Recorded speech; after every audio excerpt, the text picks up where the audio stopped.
All right, we are live. Give me a moment, everyone, just to get everything situated. But as you get here, make sure you say hello and let us know that you are here and ready to join in this amazing conversation. Because Mikkel and I have a little bit of a history. She's been on my podcast. We have done so much, and she is amazing. So I always love to have these conversations with her. So give me a moment to get everything situated so that we can do this thing. All right. So let me pull this up on my phone. Where are we? Amazing conversation. Here we go. Now let me tap in here at everyone. Here we go. All right, so now I've got this set up. So as you get here, make sure that you say hello and let us know that you're here. And as Mikkel starts talking, because she does so much that it's a compliment to all the things that I do in the group with you guys. And she has a book that she's going to introduce you to. And so I can't wait to see what all she has to say. And what I think I'll do is I will just keep watching on here to see if anybody has any questions. And, sometimes we have people that just want to watch and they don't participate. And if that's you, that's quite all right. But definitely ask questions if you can, and I will keep popping back and forth between Instagram and hold on, let's see, where did the Instagram thingy go? Let me just one more thing. Okay. All right. So I will be popping through the windows to make sure. So, Mikkel, take it away. Yes. Hello, everyone. My name is Mikkel Lastly, and I am an empowerment coach, mostly focusing on helping people to live the life that is best suited for them, to live their own life at the end of the day. And I'm a best-selling author of 2 books. Beautiful, beautiful. So, we had talked a little bit about what you were going to cover with everybody, and to be honest with you, I just know it sounded amazing, but I don't really remember what it all was. Yeah. So maybe start filling us a little bit in what you wanted to share with everybody today. Yes, I want to talk about speaking up and using our voice. I feel like now more than ever, using our voice is so important to make sure that we are heard and understood. And in this process, not doing it in a way that makes us feel like we need to go take a nap for a week, but doing it in ways that are grounded to us, that really feel like we're home rather than pushing ourselves to the end. So I came up with 3 areas that we can focus on to be able to help to remove doubts and fears and concerns from getting your voice out there and taking care of yourself and allowing yourself to be heard. Yeah, I love that. Because one of the things that, the group is called, this originates in the group Stand Up and Stand Out, because so many people have all this stuff, this knowledge within them and these desires within them, and they kind of hold back for fear of, somebody making fun of them or asking them a question they don't know how to answer. I think that's a biggie. You feel like you have all this knowledge, but oh my gosh, what if somebody asks me something and I don't know? Well, all you have to do is say, I'll look at that. I'll figure that out and I'll let you know. But so maybe how can you address those kinds of things with everybody? Yeah, I like to break it down into different areas because it's not just like having those doubts are rooted in other things. It's not just something that comes up out of the blue. That doubt is probably something that resonates with other parts of your life. Like for myself, I know my reoccurring like doubts and fears. So whenever I do something big and scary, it's like you're not enough, you don't know what you're doing. All these different things that come up time and time again. And so to be able to help support yourself through that, it takes some stepping back and allowing yourself to be supported in ways that really feel good to you. So I like to see it as like we got to take care of ourselves first and make sure that we're not going into it strung out and burnt out and just pushing ourselves to the edge. So I actually took a trip last week out to the mountains and went skiing and backcountry skiing. And it was beautiful and it was amazing. And I pushed myself so hard. And afterwards, I didn't want to do anything for days because I Yeah. was so tired. But one of my biggest things for myself that I learned from this trip and keep on reminding myself is that when I push myself physically, my doubts and fears come up. Like my mental chatter is more strong because I don't have as much brain power to dampen it and quiet it. Oh, yeah. And so knowing that, I want to make sure that I have some time and space to rest and take care of myself physically before I go out there and do that. Yeah. And so it's not just physically, it's mentally. It's making sure that you're relaxing and doing things that you enjoy. Because when in that state, those doubts and fears have less to grab onto. When you're enjoying life and being like, yeah, like I hear the birds chirping, I see the ocean, like all these different things where you're enjoying life, those doubts are going to be less crazy because you're enjoying life. So they have less to Yeah. grab onto. And another thing that happens to a lot of people that don't take that rest time because of what you've already said, but a lot of people end up getting sick Right? because they've pushed themselves too far and they haven't taken the space to rejuvenate their body and to calm their system. Because when you are on an adrenaline fight or flight for a long period of time, and that can just be being in the masculine energy of do constantly, and you don't give yourself a space to rest, your body's going to revolt and it's going to say, I've been telling you to rest. Now, bam, you gotta, right? So that actually happened to me right after I went skiing. The next day, my stomach was queasy, like it was not good. And like saw that and was like, okay, I just need some rest. Today I'm gonna take 2 naps, and that's gonna be totally fine. Like no judgment here. I'm doing what I need for it all. And that a sickness is just reminding you that you are not a machine. You're not supposed to continuously go. Yeah. You are someone that needs care and support and love and rest. Yeah.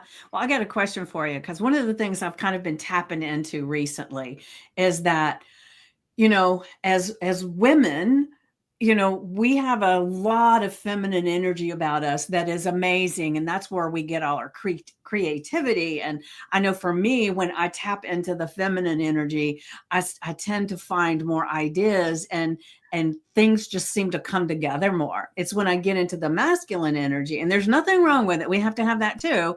But when we get into the masculine energy, sometimes that's when I get where I'm pushing and pushing and pushing, and I'm not getting as much done. Mm-hmm. But how do you feel about, the tapping into the feminine versus the masculine energy? Do you feel like I do, that it's really, really important to be aware of, or, Yeah. Because as you mentioned, that masculine energy can push us and push us really hard to those next steps. And oftentimes we feel like that's the only way to do it. Like I have to make a plan, I have to do a to-do list, and I have to do all these things to be able to get your goal. But in reality, when you step back and you relax and you open up and like you see and tap into potential and possibilities, and be like, oh, actually, my friend has a program that I can tap into and collaborate with and make this amazing thing happen, rather than me going through all these different steps to force it to happen. Yeah. And it's not going to be as enjoyable, as impactful.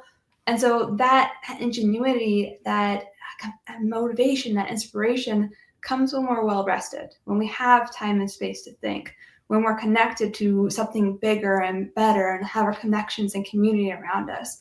That's when we're able to see what we can do and create without the shoving and pushing. And there are time and spaces for that. I will say, like sometimes you can like head down and do it. But most of the time, our brain will tell us we need to do that, when in reality, we can just step back and make things a lot easier. Yeah, as long as, because I'll be honest, there are times that I've used that energy to say, oh, I've got to step away and just not do it right now. But sometimes that was coming from a place of procrastination. It was coming from a place of, this feels uncomfortable. I don't want to do it. Right. And so it's learning yourself enough to see what those places are. Because I will be honest, oh my gosh, this past week, I have been so inspired with different things that I'm wanting to do that I just recorded my third meditation recording in a series that I'm doing. And it's all about the fact that you're already here. Wherever what you're wanting in your life, it's already here. It's just, being able to tap into it. And it's like, I'm so inspired with these ideas and things that it feels so effortless to create the script, to do the recording, and not to say that I don't get caught up in the text sometimes. I had a terrible time the other day, and it was all my mistake, but I couldn't get it to load. I couldn't get it to load. And it was like, I'm just going to step away for a while and see what happens. But I feel like when we can tap into our inner guidance and just the feminine energy, the openness, that the ideas that come to us just inspire us so much that then we don't want to procrastinate and step over there and do something else, Yes, there's that balance between, you get first to know yourself, where you're at and what's going on. Because there can be in like times of like falling into doubt and despair and just like thinking that nothing is going to work and nothing is going to happen.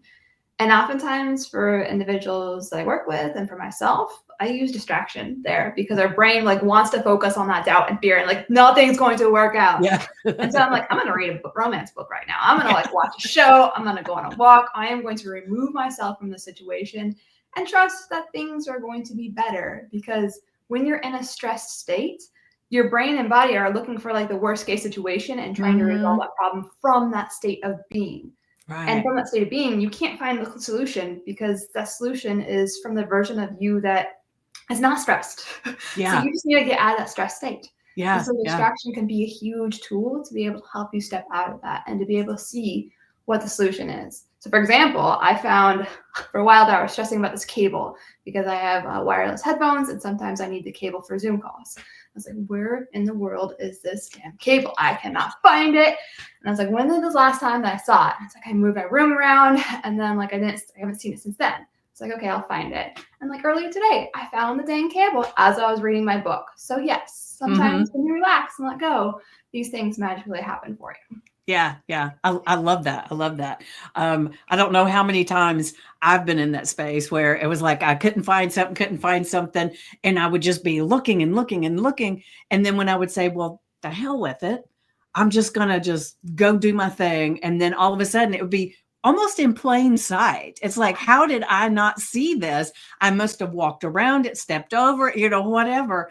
But it goes to show, when we're in that stress state, we can't see what's right in front of us. And when you look at your life and your business from that lens of how many things are right there in front of me that I don't even see, because I'm not open to it. Right. And this goes for like physical objects, but topics and things and ideas in your business and your life, like it all is the same. Yeah. Yeah. So go ahead and tell me a little bit about your newest book. Yes, it is. Let me grab it here.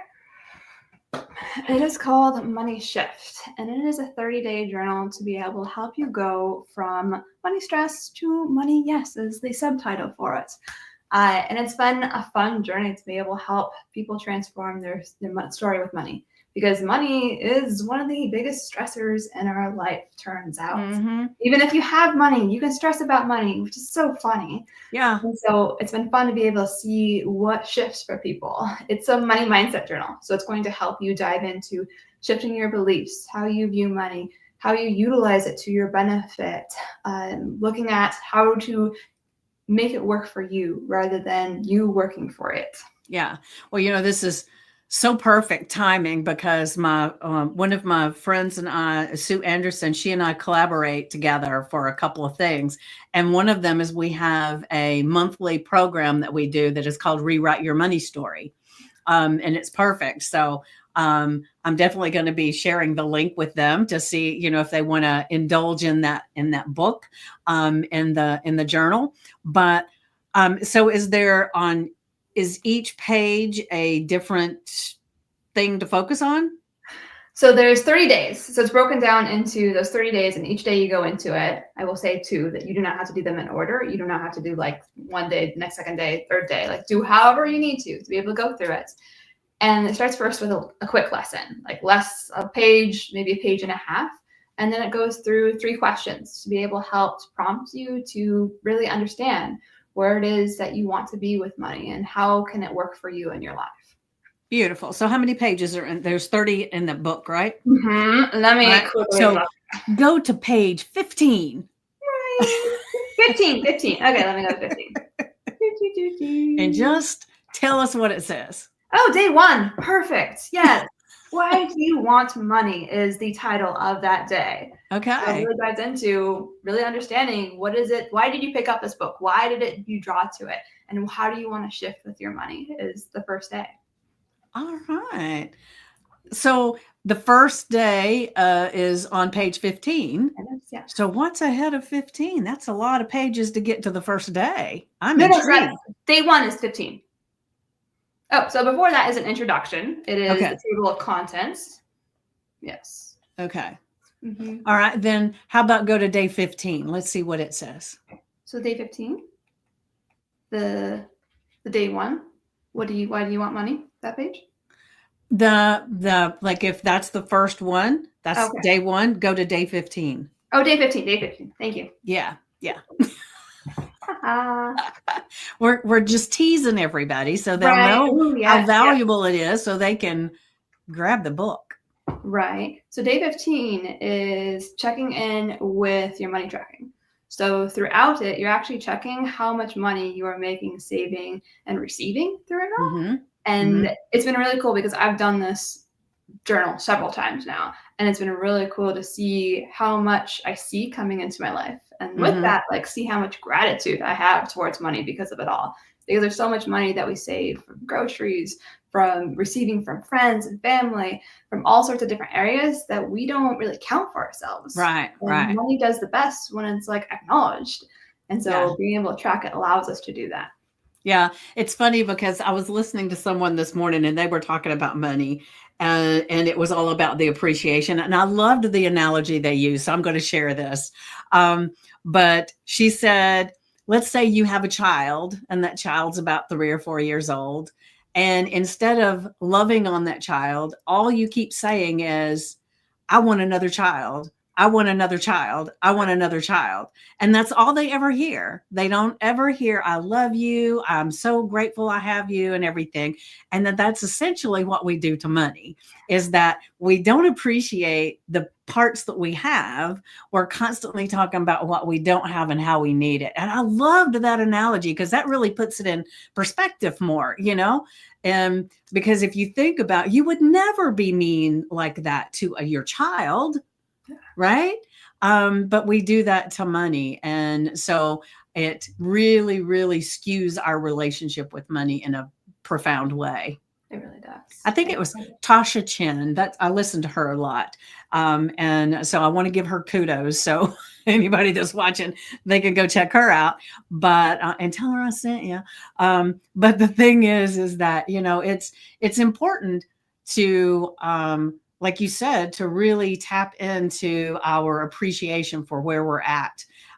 Even if you're sitting there with a place where you don't have enough money in your account to pay a damn thing, you know, if you got $1, appreciate the dollar, you know, if all you got's a quarter, appreciate the quarter, but it's being aware of it. And one of the things that we've been talking about in the Rewrite Your Money story is, you know, is like you said, all the little things that show up. And so I was telling them the other day, I had talked to this insurance agent and I ended up not going with him, but it had nothing to do with him. It was that I wasn't ready at that time, but I've shared his information with a lot of people since then because he was so amazing. He came to my house, you know, and we had this wonderful conversation. He was very caring, not pushy.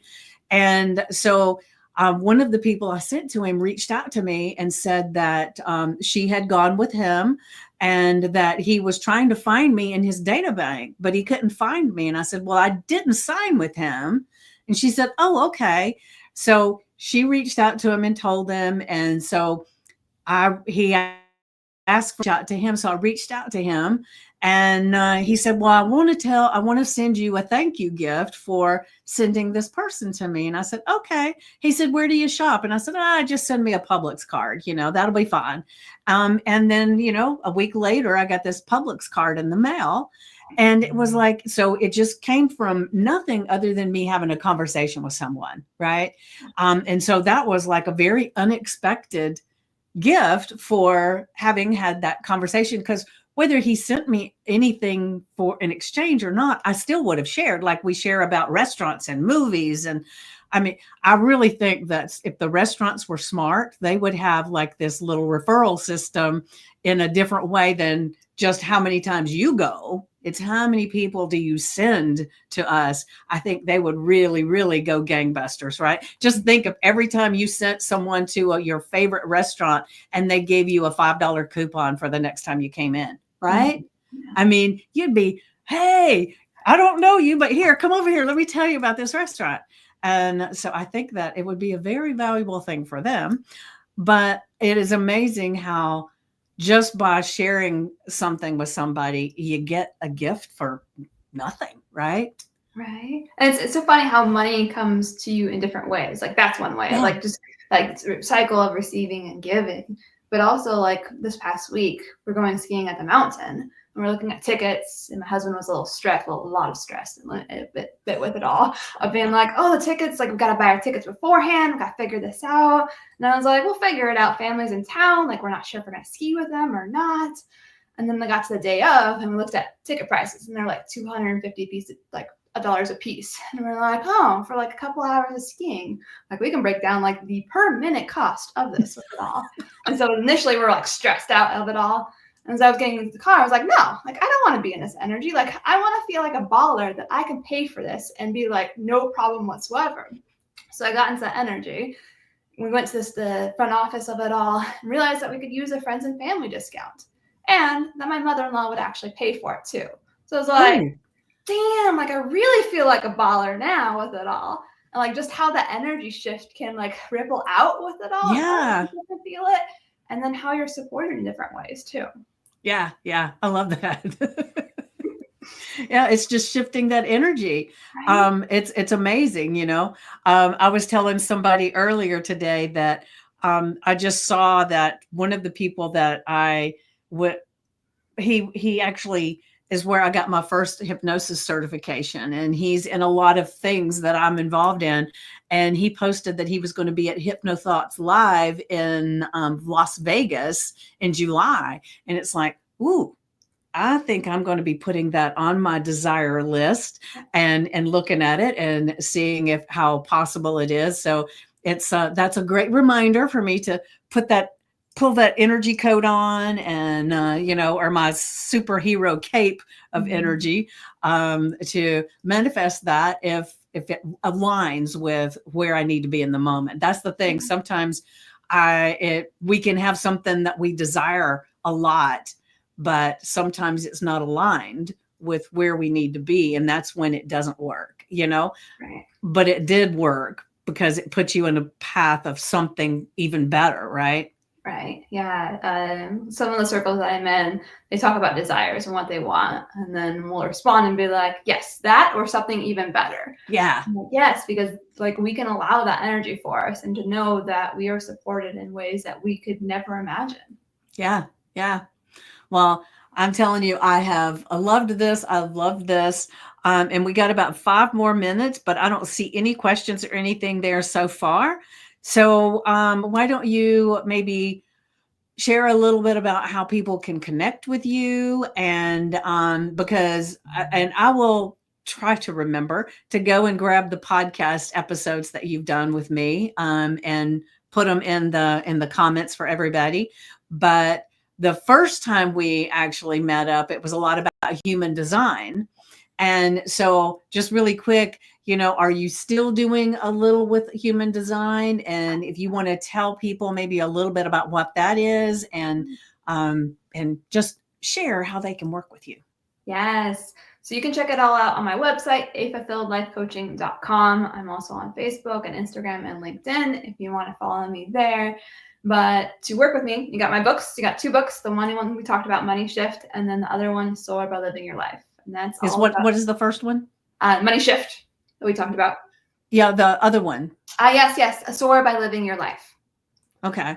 And that's all about ditching expectations and getting after what you want. And you can find the links for that on my website, or you can find it by searching it on Amazon as well.